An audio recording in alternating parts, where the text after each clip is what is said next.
crack on. Hello all. My name is John Woolf, and I understand I'm speaking to a mix of ages from about 5 to 11 years old. And thank you so much for coming in and learning a bit more about what it's like to live and breathe as a historian. So as I say, my name is John Woolf. I'm 31 years old and I live in Islington with my wife, and I have 2 rabbits. I have 2 African land snails.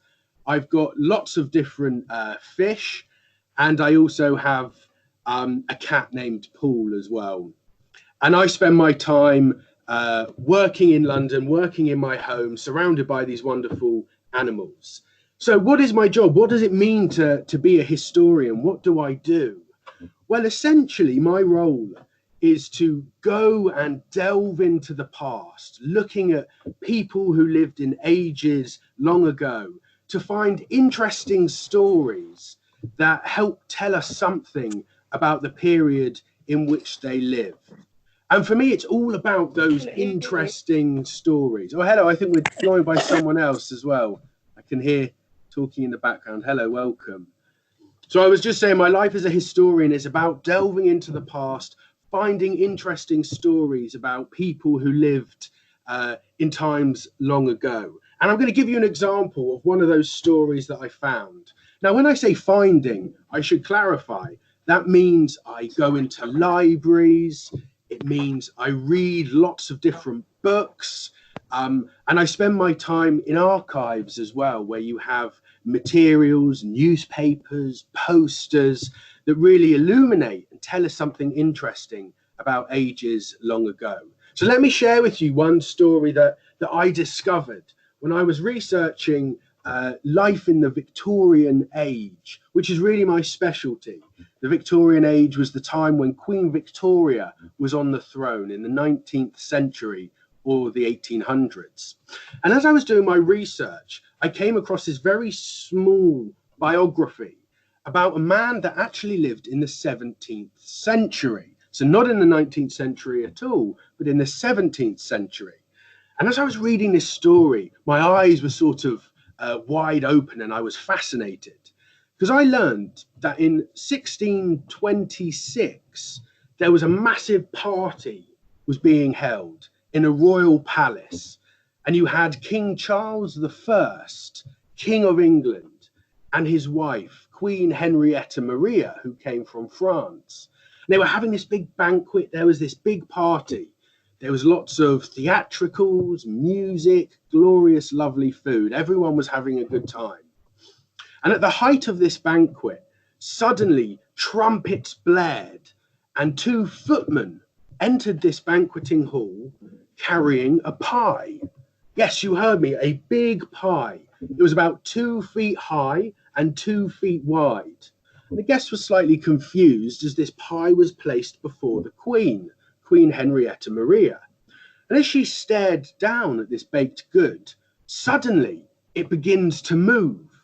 Deep inside this baked good, she sees a hand pop through, and suddenly a miniature person, a small man, emerges from this pie. He's wearing a miniature suit of armor.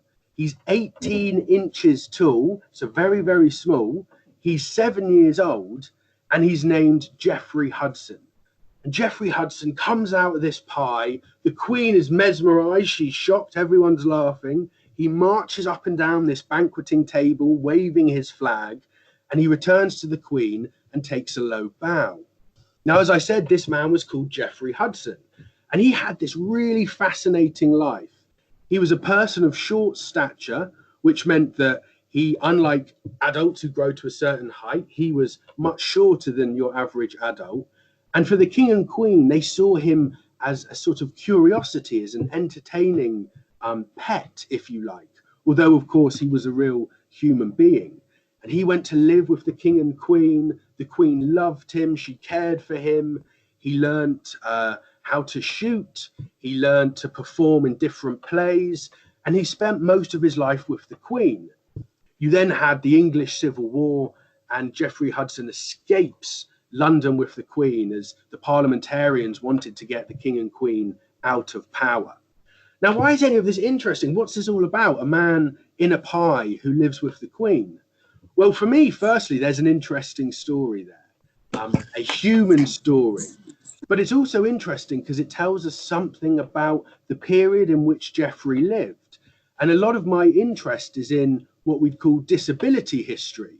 So people who were born with bodies deemed different, whether that's very short people or very tall people, and how they were treated in the past. And Geoffrey Hudson tells us an interesting tale about how people who were shorter than the normal adults lived and treated at the time.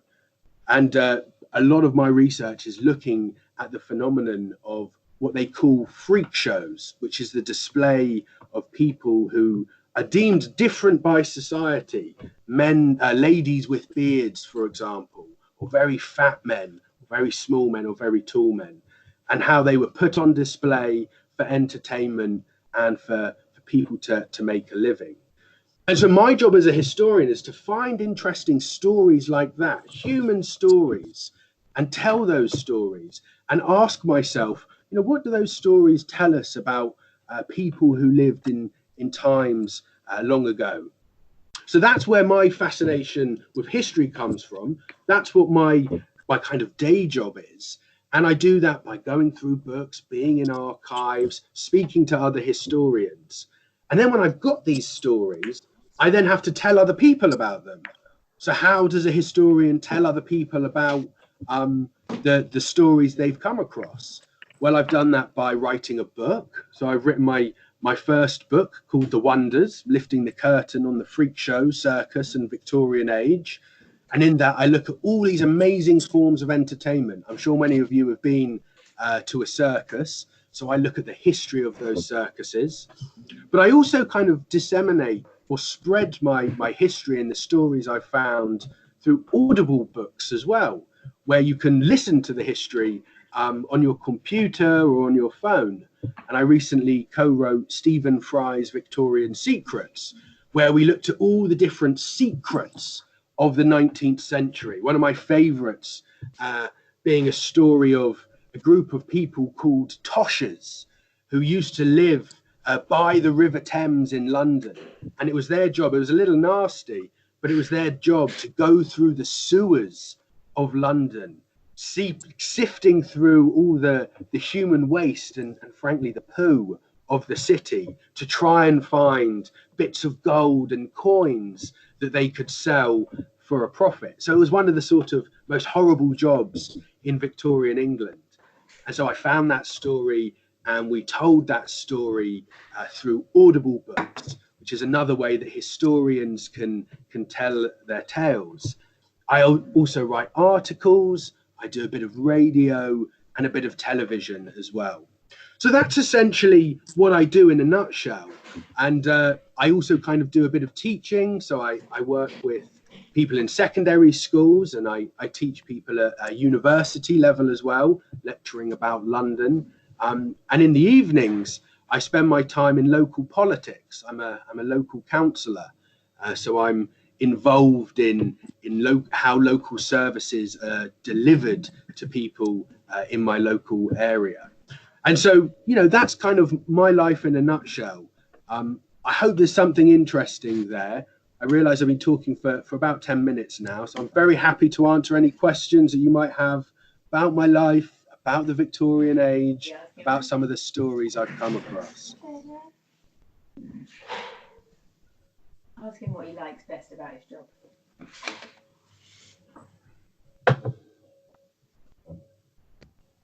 Has anyone got any questions? I'm more than happy for you to flip your microphones on, videos on if you want to ask anything, or just type it in the chat. I think you just write something. He said about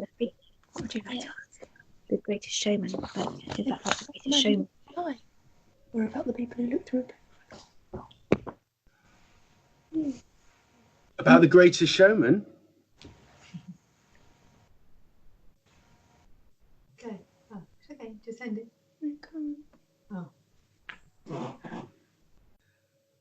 There we go. Yeah, there we go.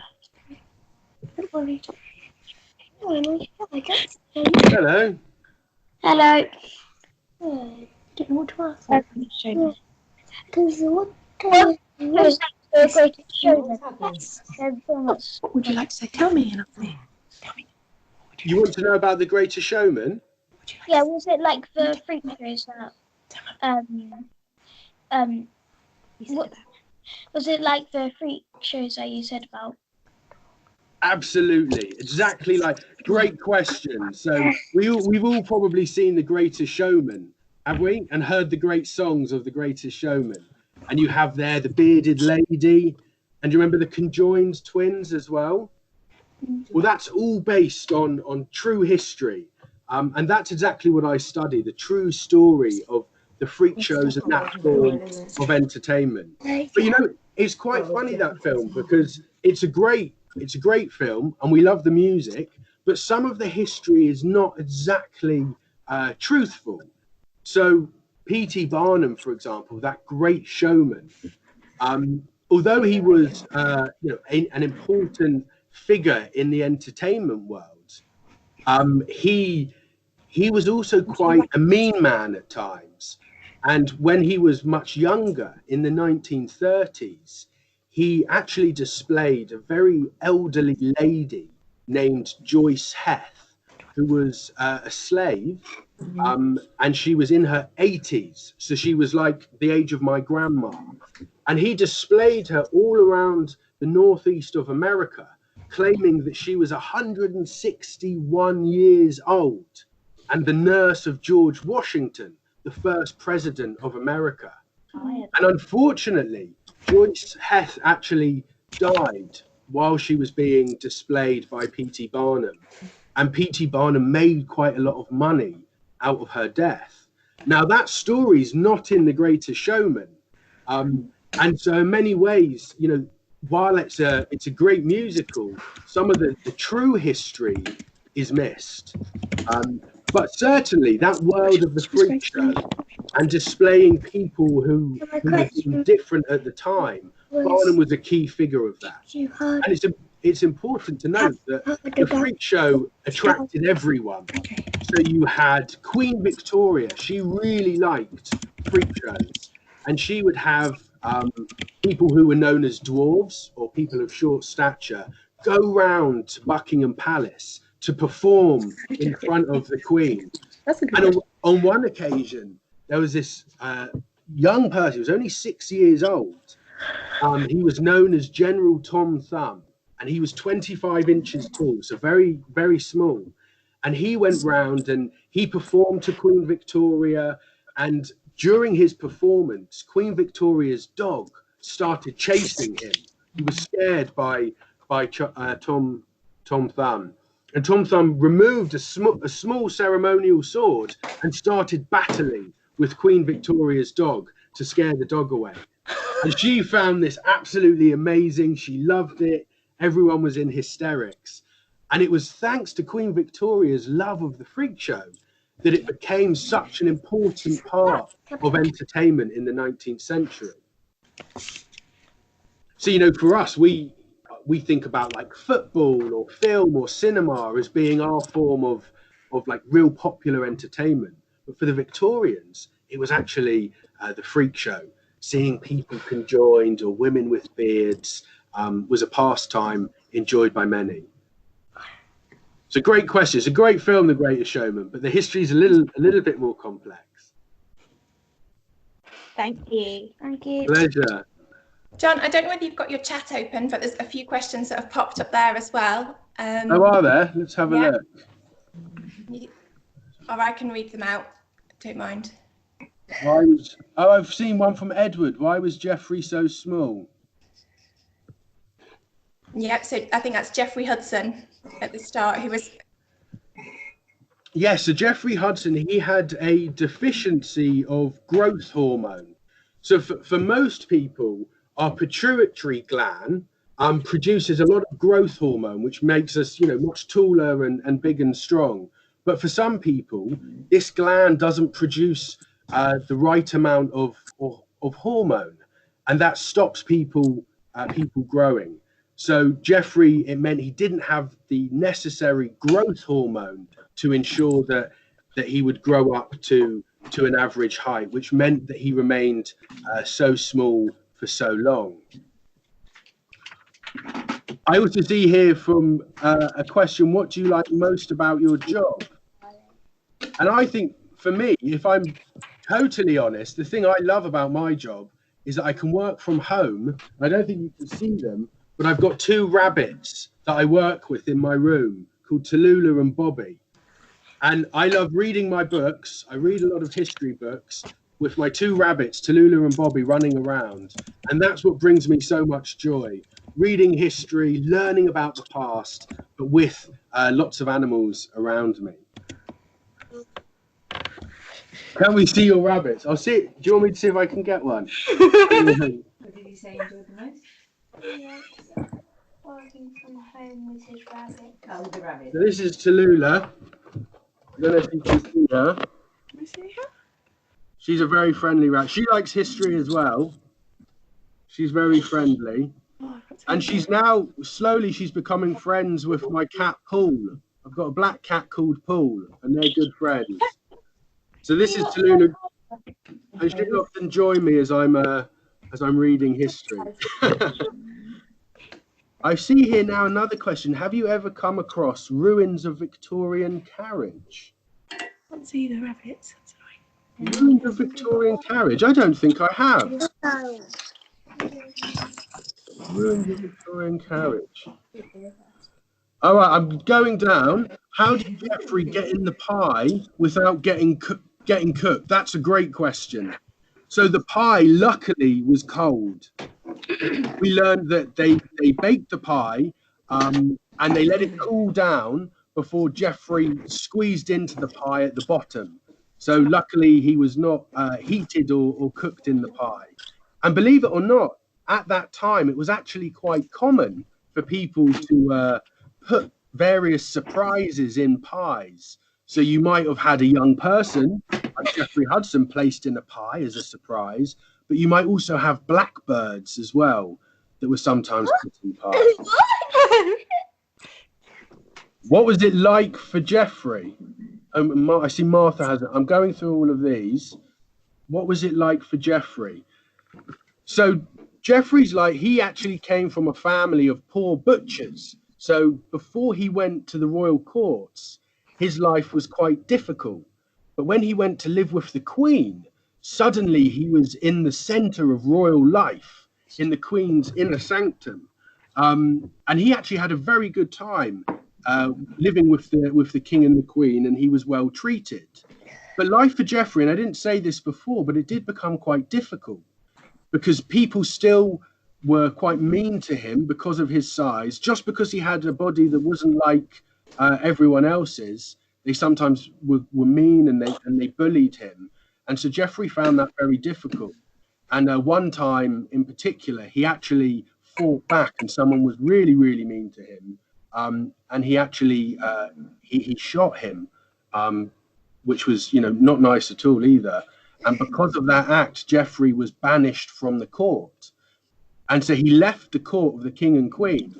And as he was making his way back, he was in France at the time. As he was coming back to England, he was actually captured by pirates.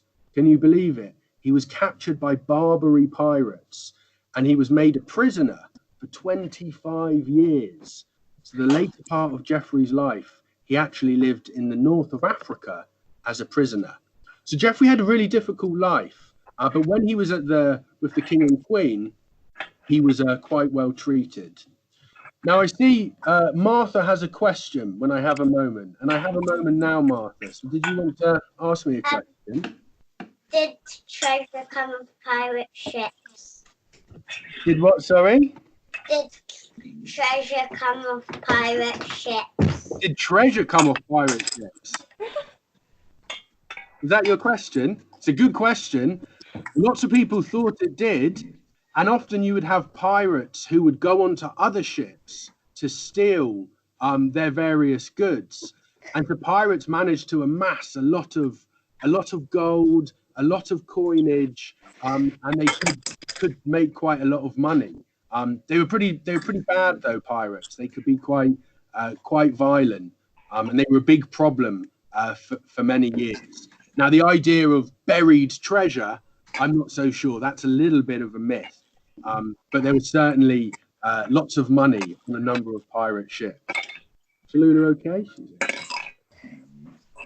All right, I'm looking back down some of these questions.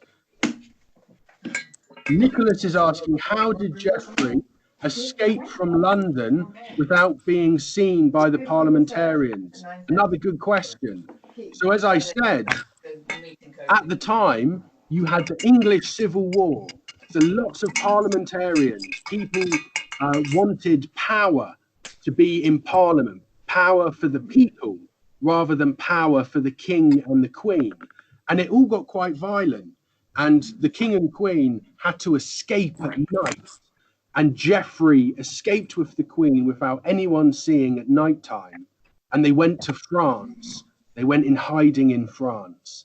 And they weren't seen by the parliamentarians as they left. But interestingly, in 1644, in a fishing town in Bridlington, when they were escaping for a second time, they were actually found out by parliamentarians. And these parliamentarians were on 6 large ships, and they started firing cannons at the Queen and Geoffrey Hudson and her royal court. And Geoffrey, apparently, according to the records, showed real bravery, and he ran down to try and fight the parliamentarians on their ships. Now, the parliamentarians never left the ship, so Geoffrey never saw actual fighting in that battle. But because of his bravery, he became known as Captain Geoffrey Hudson. He was given a military title because he helped fight for King and Queen against the parliamentarians. All right, Livia's question: why was Geoffrey in the pie in the first place? Really good question. Why would you put someone in a pie? Why would you do that? It seems a rather strange thing. And it was for 2 reasons, really. One is people thought it was funny. They thought it was entertaining. They thought it would be a surprise for the Queen, who would suddenly see this little person emerge from a pie and surprise her. So they did it for entertainment. But also the man behind the scheme, the man whose idea it was to put Geoffrey in a pie, he was called George Villiers. And he really wanted the king to like him and support him and be friends with him. And so he thought, you know what, the best way of making sure that the king becomes my friend is to, believe it or not, impress his wife, the Queen, by serving her a person of short stature in a pie. So he did it to win friends with the king as well. Who was the Queen at the time? Another good question. So the Queen at the time, she was called Queen Henrietta Maria. And when she first married Charles I, she was only 15 years old. So she was very, very young. And she was from France, and she was a Catholic as well.